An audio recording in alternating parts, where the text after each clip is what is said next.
Well, welcome. We are going to be talking about Survivor, the latest episode of Game Changers, which is a very sad day in Survivor history because we have seen Sandra, perhaps the greatest player of all time, the only person to win twice, has been voted out for the first time. Maybe a delicious day for the 40-odd people who she left in her wake in previous seasons of Survivor.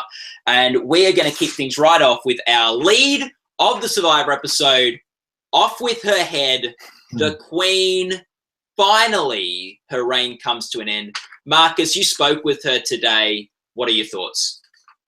She's okay. She's actually better than I am. I'm a huge Sandra fan, and she said, I'm taking it better than I thought it would. All these other people over the years that have been eliminated, some of them take it really hard, and she's like, I'm doing okay.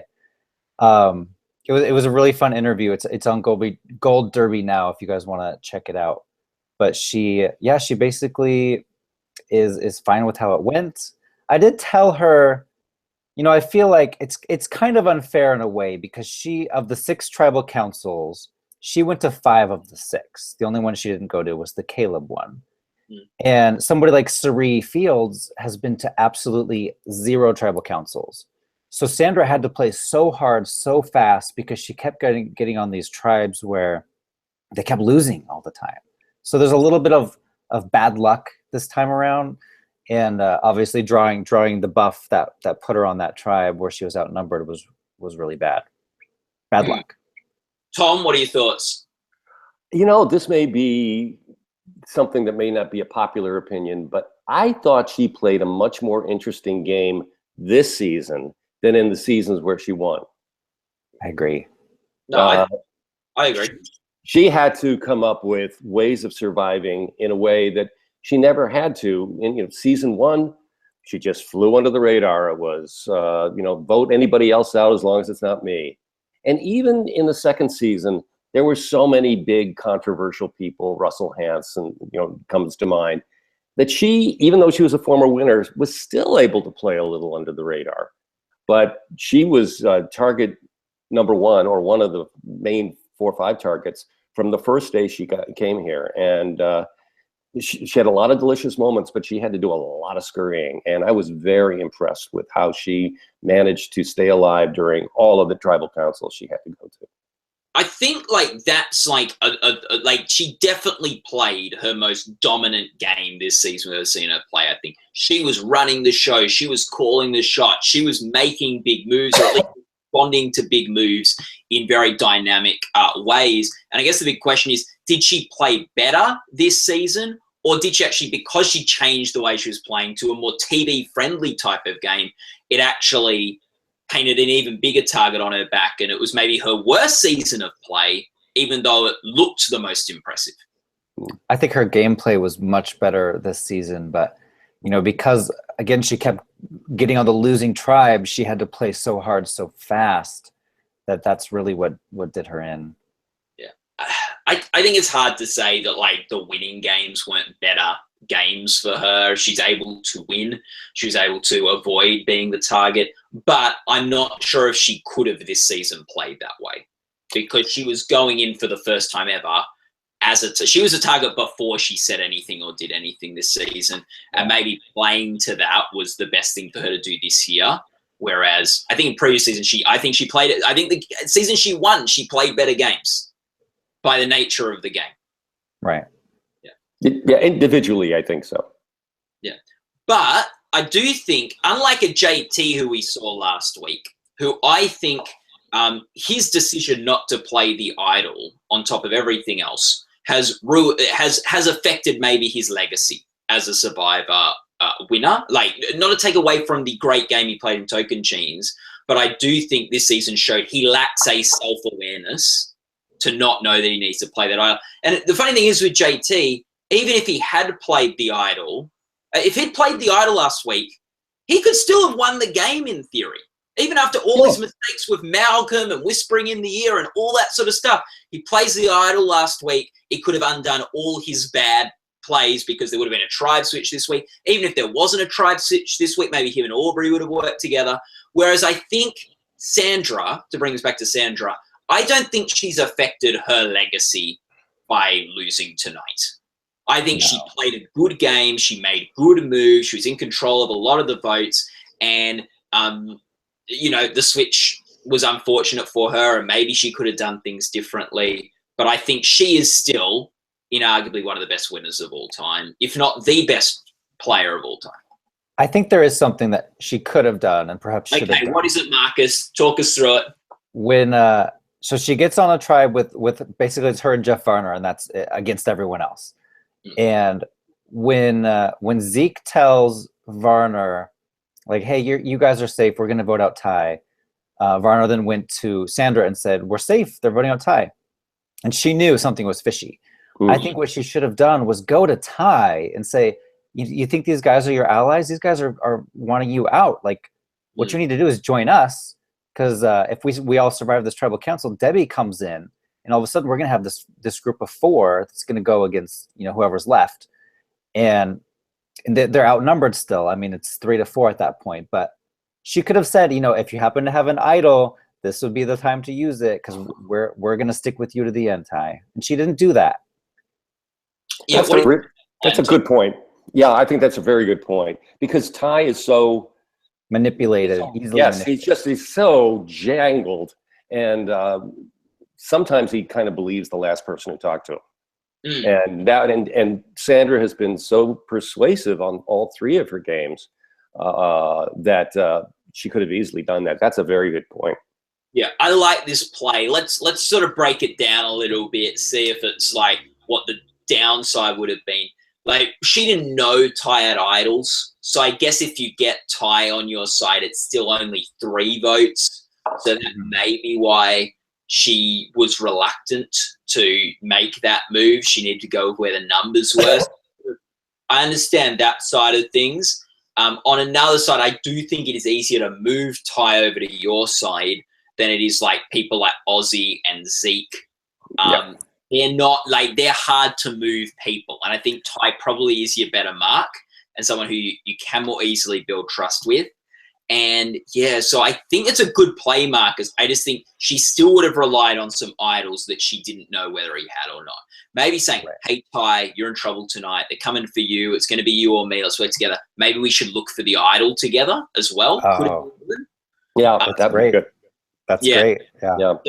And then if it's gone idle, you might tell her about it. If not, maybe you find it together. I don't know. I don't mind. I don't mind that idea, Marcus. You pitched that to Sandra this morning. What did she think about it?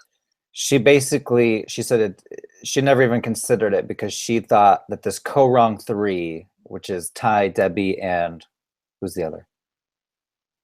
Ty, Debbie, and Haley. No. Sorry, nope. She's worlds apart. The co-wrong 3, Ty, Debbie, and Aubrey. Okay. She thinks Sandra clashing with last week a bit. Yeah, she's adamant that those 3 have a secret alliance, and she wouldn't want to work with any of those 3. That's basically what she said. Okay. That's I think a somewhat slight in Sandra's game, is she's not even considering working with certain people out there. She had the anyone but me strategy in the past, which meant she'll work with anyone as long as it keeps her in the game. Mm-hmm. Yeah. And maybe one of the flaws of her game this season, she got too focused on who she would or wouldn't work with. Right. Yeah. Can you imagine if she had been swapped with Sari and Sandra was on the winning tribe each and every time? Would we even see any of this gameplay from Sandra? Probably not. I mean, how much have we seen of Sari? Absolutely nothing. Mm-hmm. So we probably would be forgetting all about Sandra, that she was even on the island. Yeah, I think it could have been really good for her game. Let's switch over now to talking about someone else who's a big part of the discussion. Someone we've already started talking about, and that is Ty. We had 2 idols for Ty and some final tribal havoc caused by him that's left me scratching my head, wondering what that's all about. Firstly, Marcus, last week you said you thought there were too many idols out there. Ty has found 2 more. Yes. I actually said there was too many, and now there are 2 more in addition to the too many. It's just crazy. I almost thought Debbie would find one on the boat as well, but we'll talk about that later. But very smart of Ty to use the clue that he found on the first tribe, to use that on the second tribe once he moved, because he was able to find a second one, and that's really, kudos to him. But I think there's too many idols this season. But I'm just wondering, I mean, that was kind of a give, placing it in the exact same place in those beaches. And, there have been seasons where the hidden immunity idol has been really difficult to find. I do remember, I think, one episode where Ty had to shimmy up a tree to get it. And there, I tend to agree that there are too many. But I just am. This, I think, ties the record for the most number of idols won. I think 3 in one season so far. Yeah, I think Russell had 3 in Samoa. Parvati was given quite a lot in Heroes vs. Villains. She only found one of the ones she ended up being given at some point. So I'm not sure if anyone's found 4 in a season. I think you might be right, Tom. No, but he's not ties the record. Yeah, ties the record. Yeah. Oh, that would have been good. So, so I think this is interesting. It means Ty should be safe, but Ty is the kind of guy who will play idols on other people, and he could get tricked into misplaying it. The problem is, at the moment, no one knows he's got it. So that's probably best for Ty. Sometimes it's good to tell people have an idol to help build trust and all those sorts of things. But part of me feels like he's more likely to get tricked into misplaying it if people knows he has it.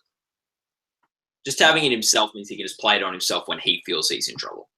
What is Ty's path forward? I mean, he's so on the outs now. Is he going to join with Jeff Varner, who's also on the outs? Yeah. Here's my question. And I think the biggest story about Ty than finding 2 idols was him trying to vote out Aussie at Tribal Council. Him whispering into Sandra's ear to vote out Aussie, him whispering into Varner's ear to vote out Aussie, then the whole group saying, hey, he said to vote out Aussie, maybe we should vote out Ty. And then no one votes for Aussie. Everyone's including Ty. Planning to vote out Sandra. Is this Ty just losing all his marbles, or was this a plan to make Varner and Sandra comfortable? Like, was Vi in on, like, did they tell Vi to lie about voting out Aussie to the group? Well, I don't know. Capable. I mean, he's not a strategist. He's an emotional player, and I think one of the worst tribal council people ever. He just wears it all on his sleeve for everyone to see, and I think he just panicked. Let's vote out Aussie. He's the big target. And then somehow, I just don't have any idea how you got Ty back on the page to vote for Sandra and everyone else back on the page to vote for Sandra. Right. There's something we didn't see there at Tribal Council, something that was edited. Yeah, I don't think Sandra's name was even mentioned in that back and forth. Yeah. So however, now I guess people thought, hey, well, if Ty, Sandra, and Varner all vote for Aussie, it doesn't really matter. We've still got the numbers, and let's not worry about Ty today. The plan was to vote out Sandra. So I guess, like, it may have just been Ty going back with what he said. And look, if Ty really wanted to get rid of Aussie, he could have played the idol for Sandra. So right, yeah, played for himself and Sandra. If would have been a big move this early in the season to burn through 2 idols like that. But so that would have been amazing if he had used one on himself, one on Sandra, and then his single vote for Aussie would have eliminated Aussie. Wow. That would have been a good move. That would have been a big move and a game-changing move for the season. Right. So whether that would have been a good move for Ty, I'm not sure. That is burning through a lot of idols and backstabbing a lot of people to have to come back to. But so Ty, very great game for him finding the idols. Head scratcher over what was happening at Tribal with him. Now, it was also last week, Debbie looked like she was in a bad position. And she got to sent to exile. She didn't end up on a tribe this week.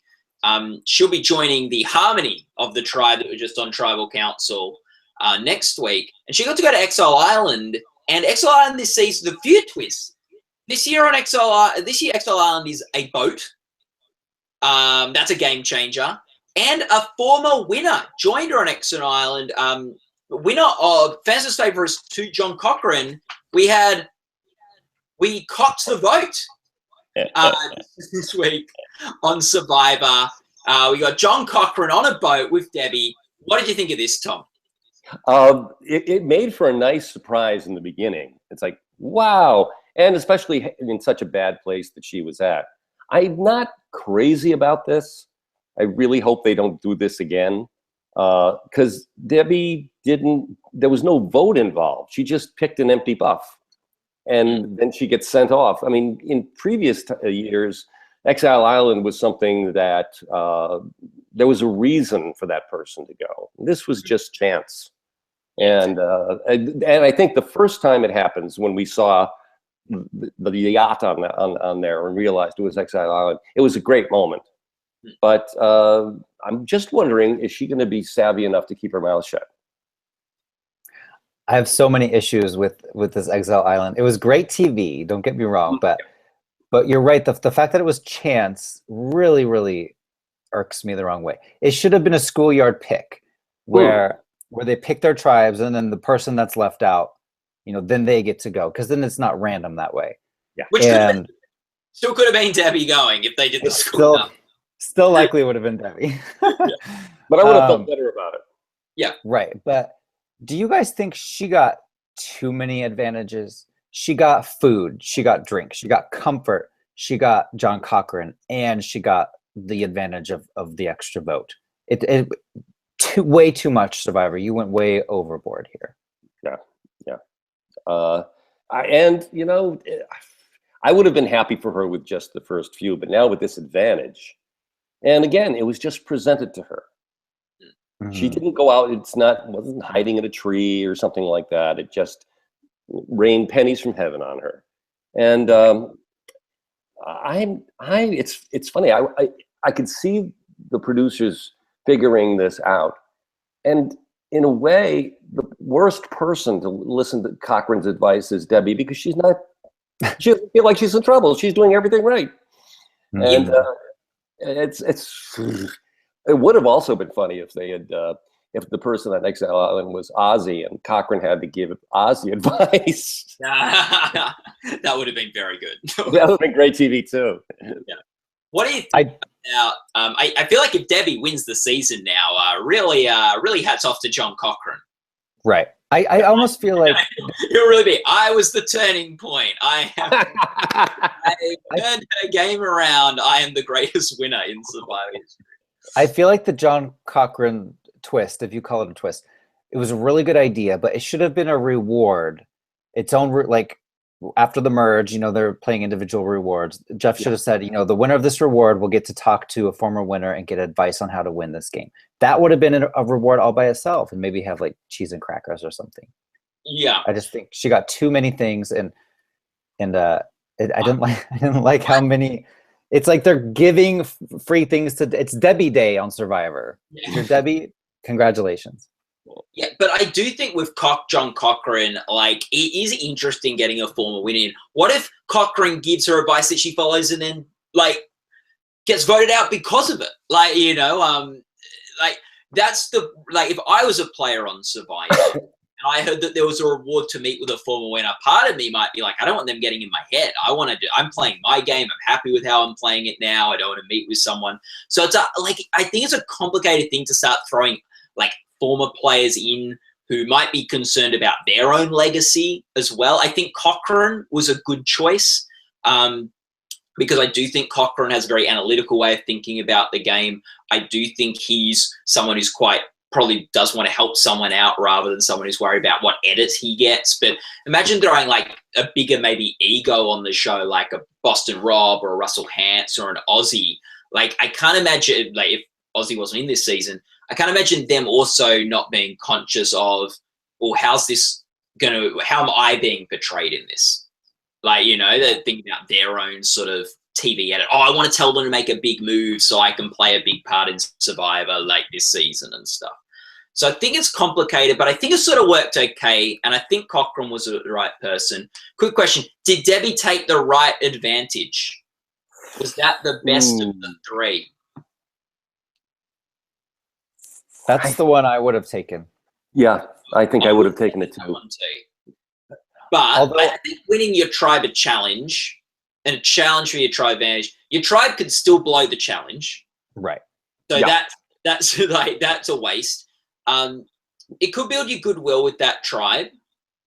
But I still feel like you should, and it's hard because you don't know. If you're down in the numbers, like we've seen a lot of plays. If Sandra had been able to win this week's challenge, she'd still be in the game. If JT was able to win if Varna did the thing, we've seen a lot of people's games who have been lost on a team challenge, but I do think that's too much of a team advantage rather than an individual advantage. Making the fake idol we saw last season can be very powerful in how you use that in the game. Right. But it's a tough needle to thread too. And at the end of the day, it is something with no actual power. I would say I don't think the producer should have given her a choice. Yeah. I think they should have just said, here's a bunch of stuff to make an idol, because that's, of those three options, that's the one that makes the best TV. Seeing someone build the idol, seeing how they use that fake idol. They should have just said, here's an idol making station. If you want to make an idol, you can. We're curious to see what you'll do with it. Yeah, because I just don't like that she was given that the option of. What about something like you have John Cochran in a booth, you have idol making in the booth, and you say you got, like a glass. Yeah, I like that. You can either talk with John Cochran, or you can make an idol, or you can divide. Like, you've got 1 hour to spend your time in these two booths. So that's genius, Matt. I love it. There you go. That could have been the lady or the tiger. Yeah. But I think, it's pretty interesting. I do think that the votes, in a season where a tie results in a rock draw, will be a somewhat interesting. I don't know if it makes it less powerful. It's always hard. Usually with Survivor, you need to swing 2 people. Like, it's not like every time. And you could go back this season. How many times this season would 1 vote have made a difference? Most tribals, it wouldn't have. So, like, you do have to. It's not as powerful as it seems to be, which is why we saw Dan Foley get voted out of the game the week he played his extra vote. And we saw Stephen Fishback get voted out of the game the week he played his extra or his vote steal. So in extra, and I think the other 1 or 2 times I've seen it played, it hasn't made a huge difference. I think Ty tried to get rid of Michelle with an extra vote and it didn't work or something. I'm trying to remember how that played out. So the extra vote, not as powerful as it seems. You need to play it the right way. And I would not tell anyone you had that, because that has never ended well when people have known that's coming. And you need a very specific situation for that to work. Yeah. Which you may not get. Before we move to the next segment, the next episode is actually titled "What Happened on Exile Stays on Exile." Oh, so I take that to mean Debbie is going to be smart and not tell anyone what happened, what she experienced, and all of that. Or she's going to say that and then tell people in the next. Right. I do remember I'm trying to remember who did this on Survivor in the past, but there was this great character a couple of seasons ago who would say sort of like, and I think it was Brandon Hams, the season where his first season where he said, "I'm not going to tell anyone that Russell is my uncle. No one is going to know. I've got to wear my shirt over my back so people can't see my tattoo." And that says Hans, and then like every episode he was telling another person, like, "Look, I've been dishonest. Russell is my uncle." Yeah, it was so Debbie is the kind of person I could also see going to people like, "I'm not going to tell anyone," and then next thing, "Hey Brad, John Cochran wants me to win." What would you do? Would you vote, Brad? What do you think about that? Would you keep it secret or would you tell? There's no benefit to telling. It would only hurt you. If I was worried that maybe someone else might be going to and getting the same sort of like going, oh no, they're going to come back and go, hey, Debbie didn't say there was a boat with John Cochran on it that we got to go visit. Like, Right. But I like part of me would think this is probably a one-off sort of thing. So yeah, I get that feeling too. Yeah, so I probably wouldn't tell anyone. I definitely wouldn't tell anyone about the extra boat. Oh no. No. Yeah, and if someone came back going, hey, we got to choose between 3 advantages, you go, what? Why didn't I have that on my boat? Right. What are you talking about? What? Jeff, this is unfair. This person got an advantage when they went to Exile Island. Yeah. So no, that's pretty, like, it'll be interesting to see how that extra boat plays out. I don't know why they need an idol making kit. Can't they just give them an idol and say it's not a real idol? Yeah. This is a fake idol. You can play this at Tribal Council and you can use it however you want, but this will be a fake. I don't know. Yeah, I'm not even confident that she could put together an idol. Yeah. It's funny if it was they brought Eliza as the visitor, like maybe I don't think it would just be a stick with a like Sharpie. So let's move on. So we've talked a lot about the dynamics of Debbie on Exile and the other tribe. Let's just quickly bounce over to the other tribe now, where we have 2 guys, 5 girls, and the only thing we really saw from that tribe was Brad Culpepper reaching out to Troyzan, who had felt on the outs in previous weeks, and Troyzan going, hey, we're the only 2 guys, we should probably stick together. Any thoughts on that tribe dynamics? Who, if they lost, might be going home next, Tom? I wouldn't be surprised if Troyzan went home next. Oh. Ooh. Yeah. I think that enough of the women would want to target the men for fear that the persuasive powers of Brad Culpepper would lull a few of the women over. And it may be paranoia, but I just have a feeling I don't think he's much long for this game. But it seems like Brad wants to work with Troyzan, though. Yeah, but I don't know whether the women would. I could see Suri actually doing something this year and start something up. Yeah. Marcus, what do you think? What do you think about that tribe dynamic? So Brad and Troy gonna just run the table now on that tribe against the girls? I think so. And it's so interesting. We saw so little of that tribe that you could tell, when the immunity challenge started, we knew who was going to win and who was going to lose because we hadn't seen a single scene basically of the other tribe's gameplay. But I'd say more so than any other week this season.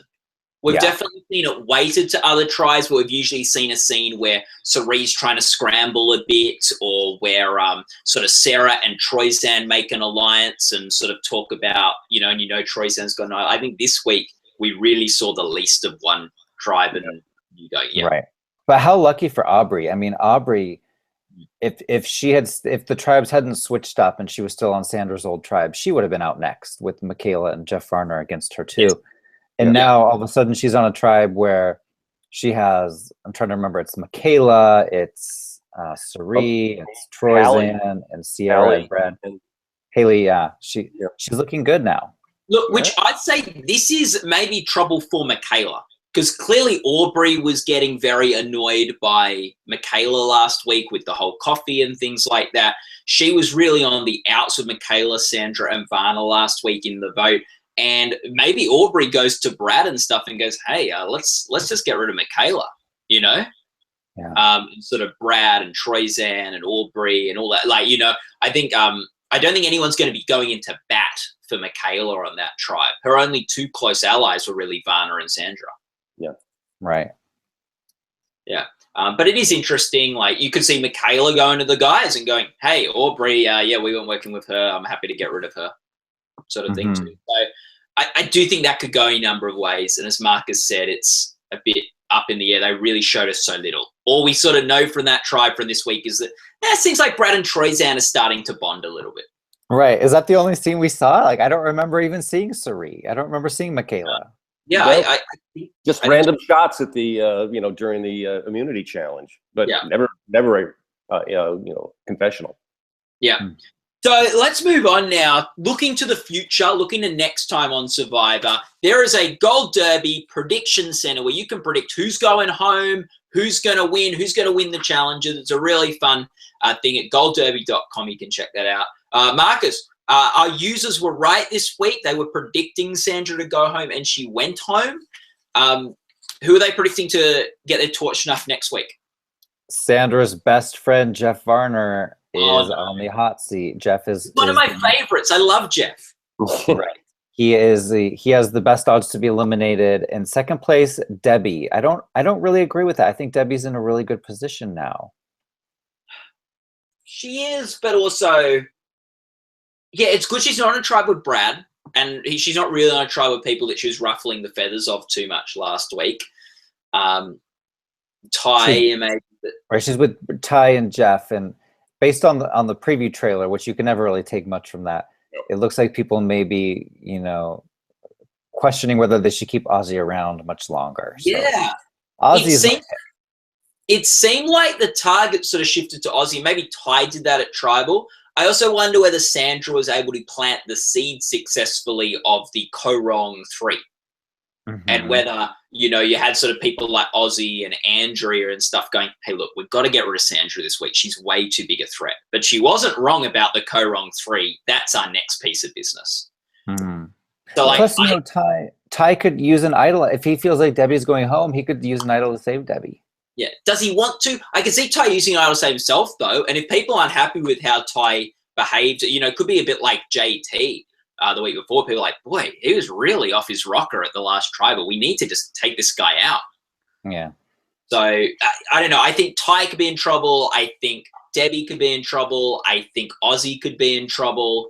And I think Varner's in trouble too on that tribe. And I think there's a good chance we're seeing that tribe go to Tribal. I don't know. Like, I just got a feeling. There's so many. I got so many ways I could see the vote going there. I feel like I've got a story. Whereas the other tribe, I'm like, who knows?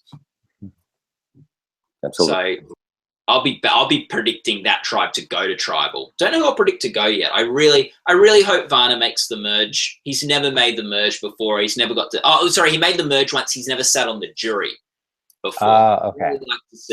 I'd really like to see him make the jury, but I think without Sandra there, he's in quite a lot of trouble. But it might be fun to see what he does on his own.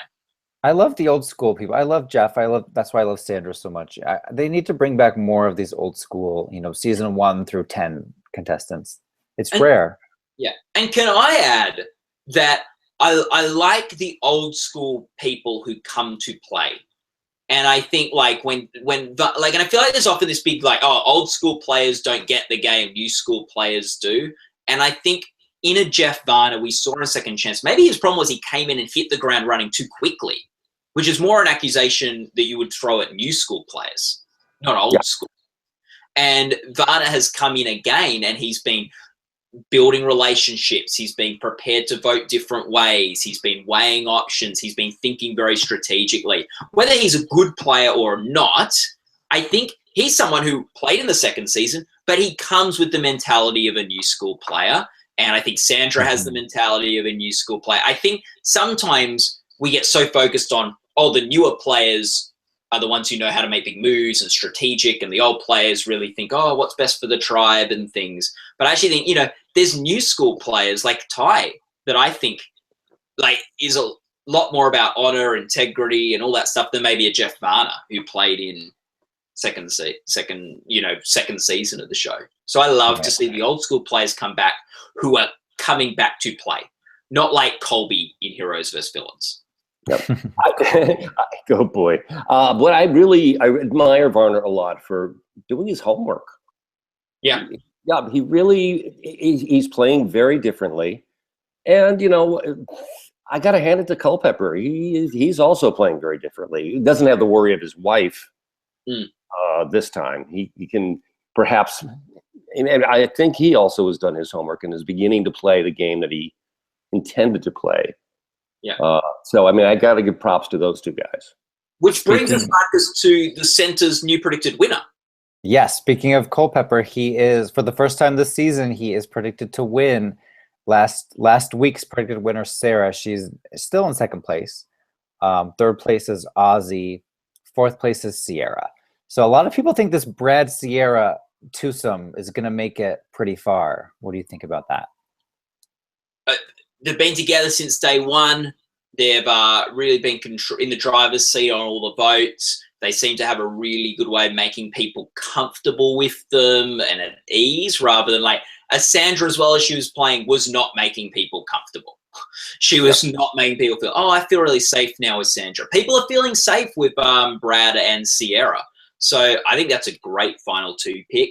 I think when you get to emerge, there's always people go, oh, Brad's really good at the challenges and he could win the season and we can get the numbers against him. Maybe he goes, but I could definitely see him get to the end. And he seems, Brad, actually quite like a Jeremy Collins who won Second Chances. Mm-hmm. Building up good relationships with multiple people, keeping them calm, keeping them focused on the bigger targets. No one's actually said they think Brad's a big threat or target yet to win, even though what I'm watching is that I think he is. Well, no, now that Sandra's gone, I don't care who wins. Anyone can win. I don't care. I'm not even going to watch. I'm done with the show. No, Marcus. No. You've got to watch because we've got to talk about what happens in there. Marcus, our job is to keep you focused. Yeah. And calm you down. Please don't leave. So if you're going to stop watching, Marcus, who's going to do our Survivor exit interviews at GoldDerby? Well, they can just interview themselves because no one cares anymore. Marcus, just behave yourself when you're interviewing the people who voted out Sandra. Okay, don't get too upset with that. Like the Zeeks and the Aussies of the world. Yeah. Oh well, this was fun chatting Survivor, guys. I think we broke it down pretty well, and we're going to meet up next week and talk about it again. Yes. Wonderful. Sounds good. Okay. Can't wait. Thanks for watching. All right.